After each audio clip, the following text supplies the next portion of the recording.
August 8, 1963. It's shortly after midnight, and a Royal Mail train is tearing south from Glasgow through the pitch-black Buckinghamshire countryside.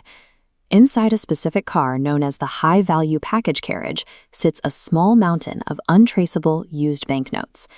The total haul is about £2.6 million, a sum that translates to many tens of millions in today's money.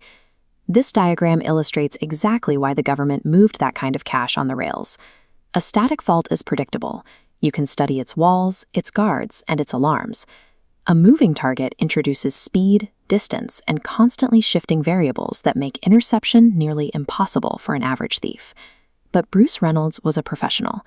He knew that to stop a moving fortress, he needed a specialized team.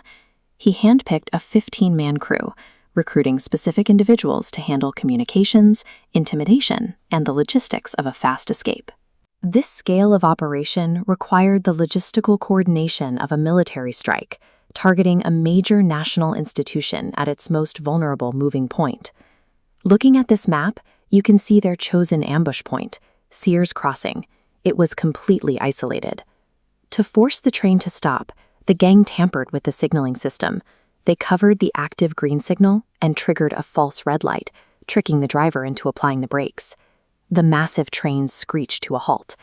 Immediately, the gang swarmed the locomotive, forcing their way into the driver's cab to take control. But they hit an immediate roadblock. The crew quickly realized they didn't know how to operate this specific locomotive to move the cash carriage to their extraction point. Frustrated, they turned on driver Jack Mills and violently assaulted him, forcing the bleeding man to operate the train for them. The sophisticated signaling hack ended in a crude display of force. To move the train, the gang struck Jack Mills in the head, inflicting a traumatic injury that would follow him for the rest of his life. With the train repositioned, the extraction began. The money wasn't sitting in neat, easily carried briefcases.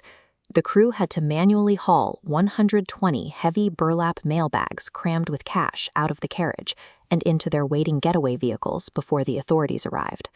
They sped away into the night, retreating to Leatherslade Farm. From the outside, it looked like a quiet, abandoned rural property, but it was their pre-planned operational headquarters. Safely inside, the adrenaline wore off.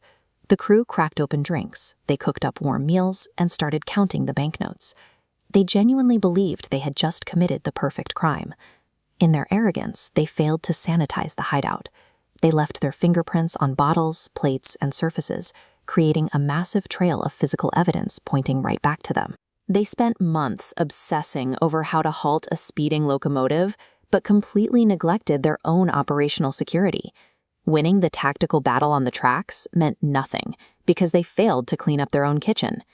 The state retaliated with a massive nationwide manhunt. Detectives scoured the countryside and quickly discovered Leatherslade Farm, along with all the evidence left inside. Investigators lifted the fingerprints and systematically matched them to known offenders. Forensics stripped away the gang's anonymity almost overnight.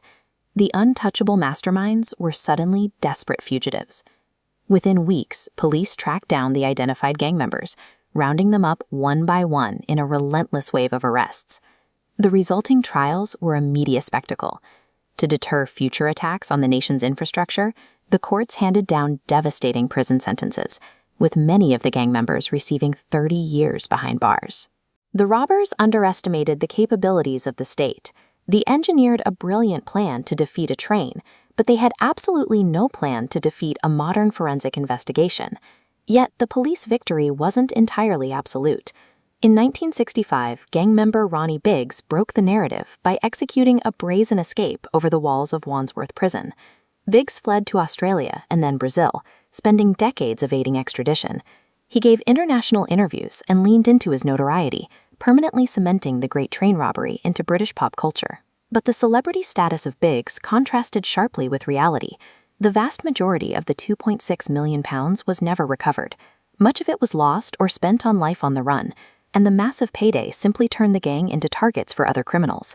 The robbery triggered a massive overhaul of internal security. In the following years, the state hardened railway transport protocols and integrated forensic fingerprinting as a central pillar of all major criminal investigations. The meticulous planning of August 8th proves that you can intercept a speeding train and steal millions. But human arrogance ensures that someone will always leave a fingerprint behind.